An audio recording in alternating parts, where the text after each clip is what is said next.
teenagers have a thing for meat, and we've addressed that with the big ham. We're also going to do it with their sweet tooths. Sweet teeth. What's the plural of that? All right, wait a minute. I'll manhandle this a little bit. Pardon me for a moment. Are you laughing at me? I can get my electrical going. That's as cute as I can be. You want me to move it back for you? There we go. It actually looked like I had some strength. Okay, one of my favorite things of all time,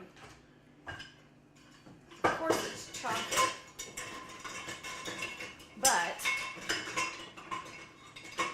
I make a chocolate pie that is very similar to the original French silk pie that won the Pillsbury Bake Off back in, oh gosh, I think maybe the 50s. Am I in your way? Oh, yeah. I'm about to make you real happy in a second. I'm going to walk off camera again because I forgot to melt my chocolate. Anyway, this is a French silk pie, and this is the way that I do it.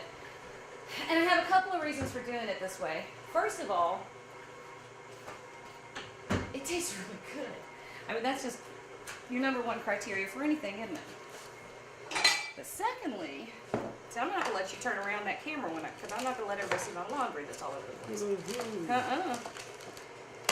So we're going to melt chocolate and we're going to do it in the microwave. I think that's the only thing I use my microwave for. Daryl, if I promise to behave and stay where you want to... Yeah, I'll do it. You want to melt that chocolate? Yeah. Do you know how to melt chocolate? Just Ha-ha. turn the microwave on. Let me tell you the trick about melting chocolate.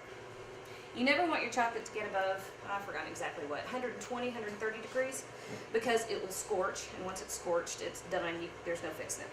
So, give it 30 seconds, stir it, give it 30 seconds. Okay. Wait, put it over here, because I'm going to work over here. Okay. All right. That's the big key to melting chocolate. Pardon me. So, in the bowl of the mixing bowl, that's a third cup, I need a bigger measure. In the bowl of the deal, I've got a stick of butter, so half a cup of butter, and I let it come to room temperature. And this is actually a 3/4 cup measure. You want to put a cup of sugar. So half a cup of butter, softened, and then you start whisking it. And not throwing it. And 1 cup of sugar. Let's put those over there.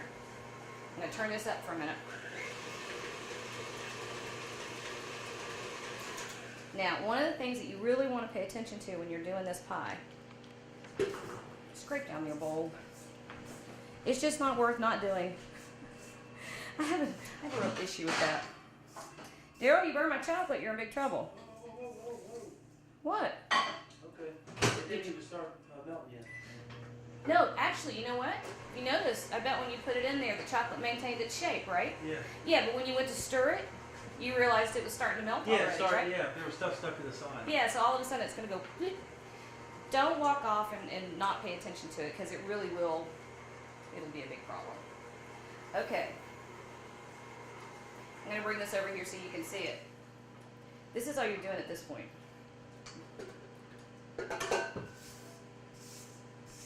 Alright, can you see? Alright, that's what we look like. You really don't, if you're making a cake or cookies or whatever, and you do the whole cream together the butter and sugar until it's light and fluffy, that's not as necessary here, and you'll see why in a few minutes. It's because once you start putting the eggs in it, you're literally going to put an egg in and walk away for a while, put another egg in and walk away for a while. Alright, so while we're waiting on our chocolate, we got just another couple minutes. See, I brought a little, there it is. You brought a what? I got it. Alright, so we're going to talk about our pie crust. Now, I cheated and I went ahead and did this morning.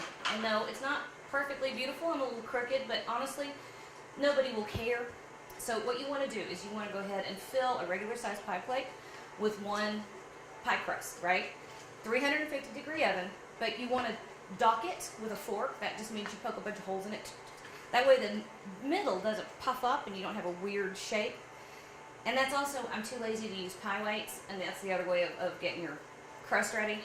And before you put it in, give it a quick brush with a little bit of egg white mixed up with some water. Pastry brush, brush it over 20-25 minutes, just until it's cooked through, right? You want to let that cool all the way down. All right, we ready? Do we have chocolate? Yeah, Awesome. it's all melted. Now, here's the other thing about chocolate. If you get it to the point where it's about 80% done, it's 80% melted, go ahead and bring it out, because it's that whole carryover cooking thing. It will continue to melt just as you stir it. Okay? Da-da-da-da-da. Can you see? 4 ounces of chocolate. And I use semi-sweet. So we got a cup of sugar in there. We've got semi-sweet chocolate. And go ahead and get all your chocolate. Yes, I'm stingy with it. And you want to get that right in there with the butter and the sugar.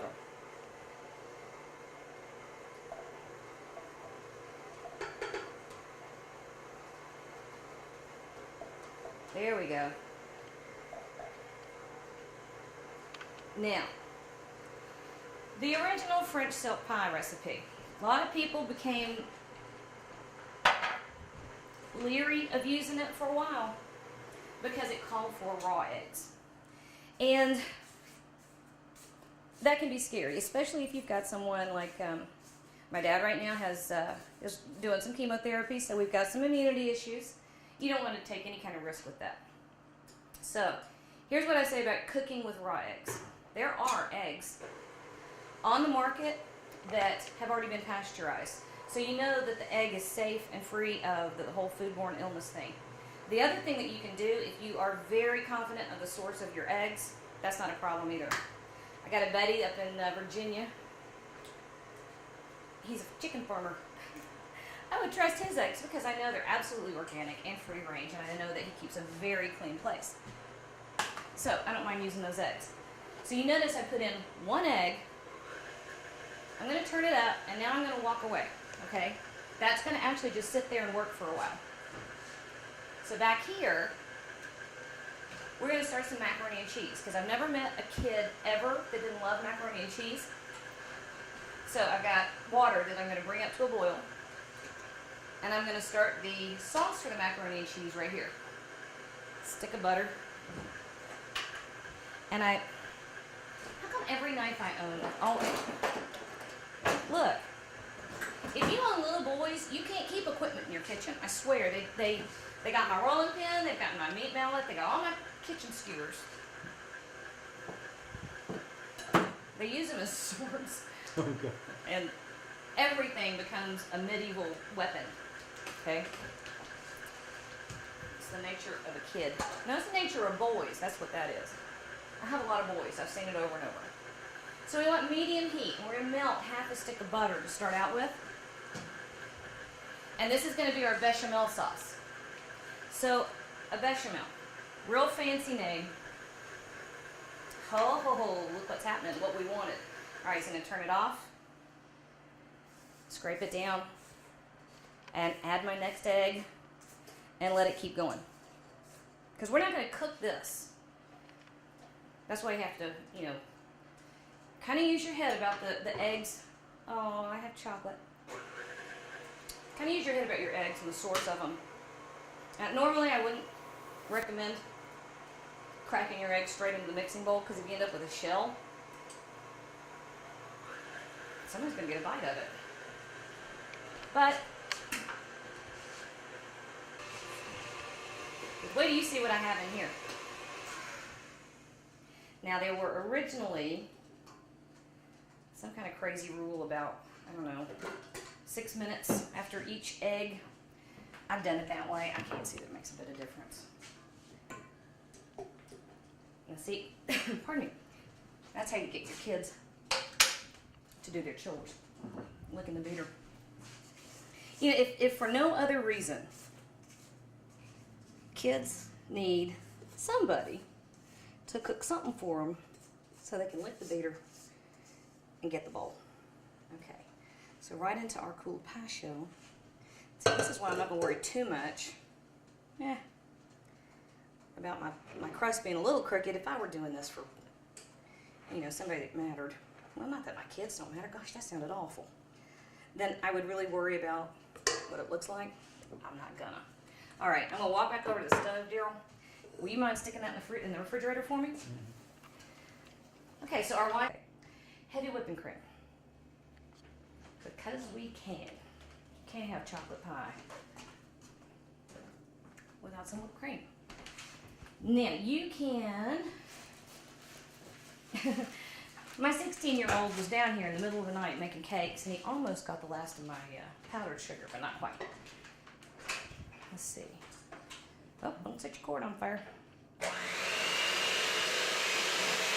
You want nice cold cream. And once you kind of give it like, I don't know, 30 seconds or so,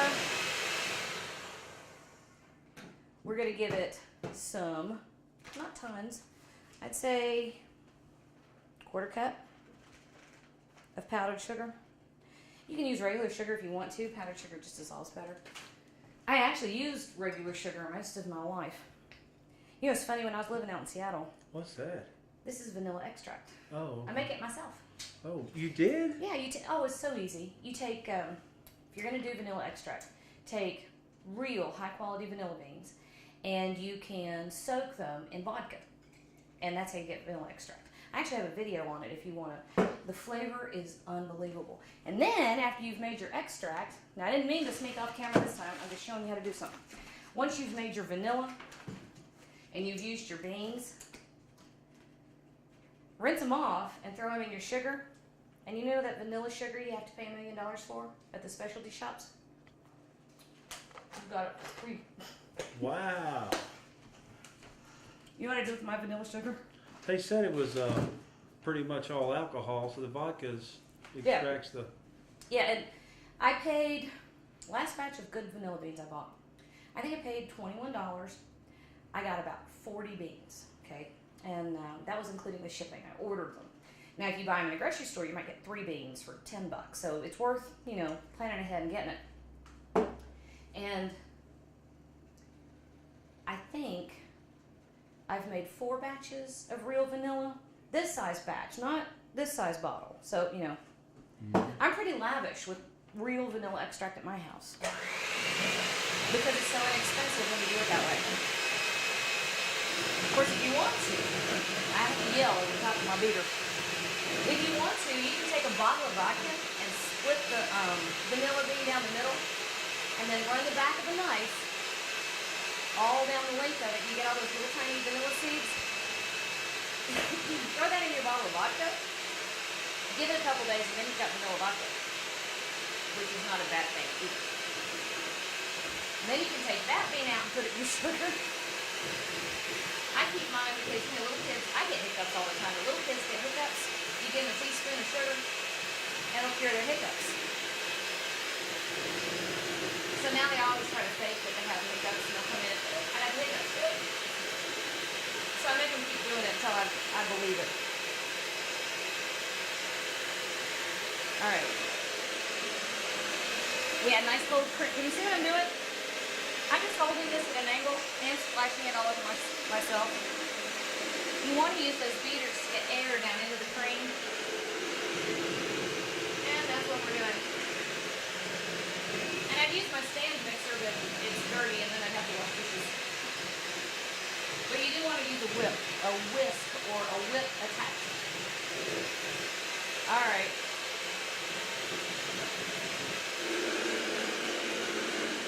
Now, one of the things you have to worry about when you're making whipped cream is knowing when to stop. The only thing that is in this whipped cream is cream and a little bit of sugar and a little bit of homemade vanilla extract. There are no stabilizers. Meaning, don't make it too far in advance because it may melt on you. It'll still taste awesome, but it won't look pretty. And if you go too far, you're going to have butter. Can you see it? See? Now you see how the beaters are starting to leave tracks? See that? That means you're getting close. Oh, I was going to tell a story. I was living in Seattle, and there was a little girl that lived next to me. Her name was Heather. That little girl now has a baby girl of her own. But she was living next to me, and she was at the house one day. And my own kids were little bitty. All right, let's see how we're doing. Oh, see, that's perfect. Did you see how it holds its shape? Yeah. It's almost like you're making a meringue. Okay. Anyway, she was next to me. Did you see? I can't believe you just missed that, Daryl. Did you miss it? No, it's on here. Oh, man. Don't turn the beaters on when they're covered with cream. Unless they're in the bowl. Anyway, she was over and I started making whipped cream. And she said, what's that? And I said, whipped cream. And she goes, but it comes in a can. I said, no, it really doesn't have to come in a can. Let me show you how to make it. So I showed her how to make it, and she took a spoon and took a taste, and her eyes got that big. And I went down the hall to tend to the baby, and I came back, and there was maybe half a teaspoon of whipped cream left in the bottom of the bowl, and she had run away. She loved it. And I mean, I've got to say, real whipped cream is like nothing on the planet. And I'm going to grab the pie and cream and show you how to do this. Yeah, don't kill me, but I got some on my. Did you squat? Look at what you did. Oh, God. Well, Folks, I stuck the pie in the top of the refrigerator. I got to show you. no, you don't. And I- Look what he did. It's on. Look what you did. Oh, it's on the. And Oh, you are so in trouble. But look what this is. This is why you want fresh whipped cream. she's going to hurt me. I ain't gonna hurt you. No, she don't. Throw it at you is what I ought to do. This is why you want fresh cream. Not that you don't want it, just because of the way it tastes. Let me try to repair this pie. No, I'm gonna. I don't. Ooh, you know what? It's a good thing this wasn't too. Folks, there's certain things only professionals can do. And, amateurs need to stay at home with it. Well, this pie isn't one of them, but normally you don't stick it on the and look. I thought it was going to be easier without my children here. Good Lord. You hadn't seen one of them. Well, they would have done it. But yeah. So here's what you want to do. You want to cover up where your pie got glued to the top of the refrigerator. That's what you want to do. See, look. Normally you would wait until you cut the pie and put a dollop of cream on it. But Daryl blew that, didn't he? He ruined the pie. I can't see it with my glasses off.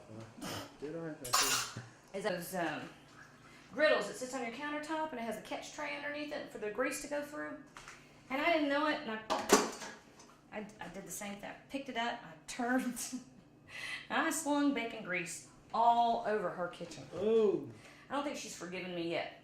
Okay, this is going to go on high heat because we're going to reduce that sauce a little bit more, and that gets served with the ham, okay? Final steps. I'm going to show you how the last little bit goes. Here I go, walking off camera. Ha ha. Sorry about that. Don't you dare turn around this way. You know, when we get ready to shoot these videos, I don't really clean my kitchen. I just hide everything off to the side. I did that. I did that a couple of months ago, and I had hidden like 9 baskets of laundry. They were clean. I just hadn't folded it. Got 9 baskets of laundry, and I hid it in my dining room.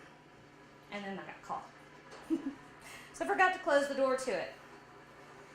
All right, our turnip greens. I'm going to give this a taste and see if we need to adjust seasonings.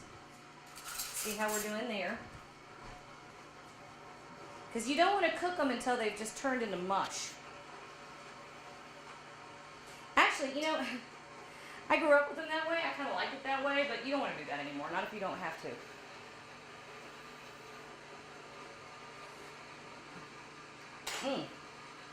Nope. That's perfect because the leaves are tender, but they still have a lot of flavor. And you got a little bite from the vinegar. Now, if you want to, you can serve this with another sprinkle of apple cider vinegar. You know, it just dawned on me. Turnip greens aren't the most beautiful thing on the planet, but boy, they taste good. Yeah, they taste good. Ooh, I love them. And he's got huge, big old mess of greens. Wait a minute, one more leaf. That's the entire batch. So you don't end up with more than a little bit. All right, so they're not beautiful, but boy, they taste good. And then, see, do I have sugar on the bottom of that pan that's gonna catch on fire? Let's test our macaroni. Although I don't know why I'm bothering to test it, because I'm gonna lie and tell y'all it's done even if it's not, because that's just how it is. Oh, look at that. Looking pretty good. Now, if you want to sneak a bite from underneath, you do it in the corner of the casserole.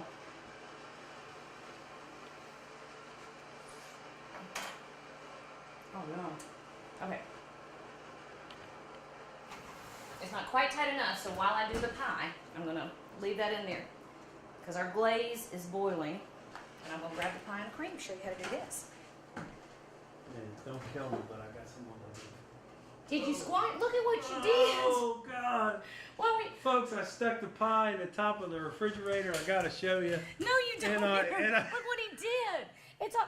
Look what you did. Oh, it's on the. And Oh, you are so in trouble. But look what this is. This is why you want fresh whipped cream. she's gonna hurt me. I ain't gonna hurt you. No, she don't. Throw it at you is what I ought to do. This is why you want fresh cream. Not that you don't want it, just because of the way it tastes. Let me try to repair this pie. No, I'm gonna.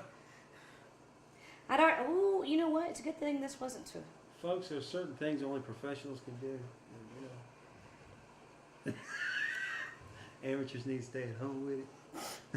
Well, this pie isn't one of them, but normally you don't stick it on the. And look. I thought it was going to be easier without my children here. Good Lord. You hadn't seen one of them. Well, they would have done it. But yeah. So here's what you want to do. You want to cover up where your pie got glued to the top of the refrigerator. That's what you want to do. See, look. Normally you would wait until you cut the pie and put a dollop of cream on it. But Daryl blew that, didn't he? He ruined the pie. I can't see it with my glasses off. Did I? Is that your excuse? Yeah. That you can't see it without your glasses? Now, like I said earlier, you wait until the very last minute to dress that salad, because it will wilt pretty quick. Jeez. It'll wilt pretty quickly. And there's the squashed old strawberries from the bottom of the pie plate. And we're going to grab our macaroni. Macaroni. All right, look what's happened to that glaze. See how nice it's gotten? It's thickened some, not a ton, but it has thickened some. I'm going to try to get a piece of ham off of here and show you all how I serve it. So we're going to go ahead and pull this out and let him rest. Okay, so everybody is off.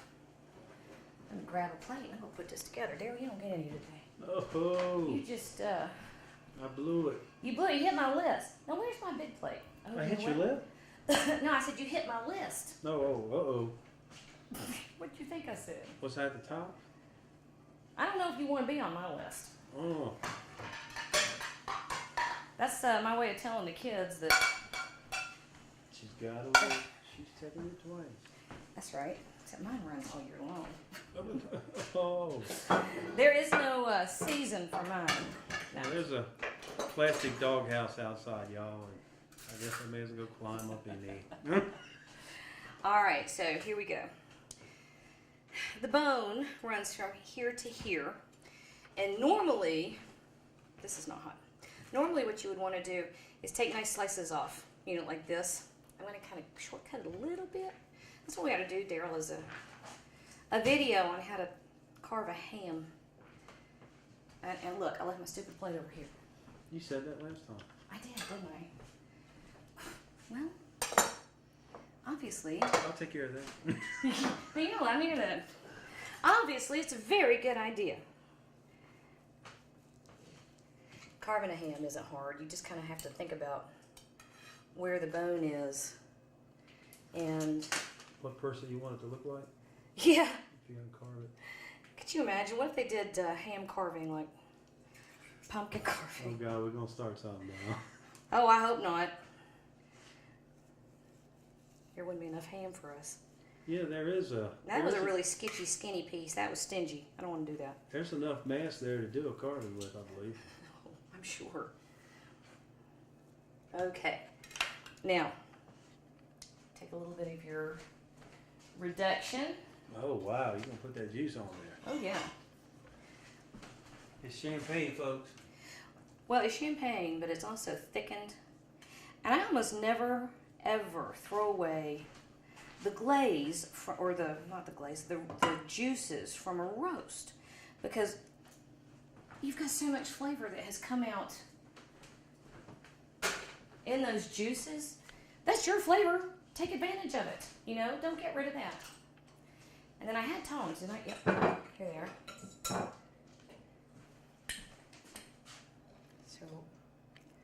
So we've got a little bit of sweet from the ham and the champagne glaze. And then we have that awesome smoky with just a hint of bitter from those turnip greens, right? Macaroni and cheese. Let's see. I want to get the creamy and, there we go. Creamy and crunchy from the top. I'm going to run out of room for my salad. I'm going to have to get another plate. Oh, darn. You should have been here on Thanksgiving. Okay. So. All right. Got another plate for my salad.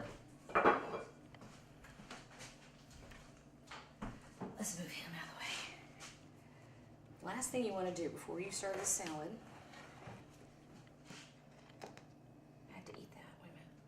Wanted me to. Break out a little Coors Light or Miller Light or what was it? Huh? Break out. Before you serve the salad. Is that what it is? Last thing you want to do. And actually, you know what? The kids aren't here yet. And I don't want to make it watery, so I'm going to do it on the plate. And I'm going to use my hands. Which y'all can. I say it's my kitchen. I can use my hands and I can double dip all I want to. If you've got a big stem, get rid of that. That's not pretty. And then right over the top with some of these berries. I like a lot of berries.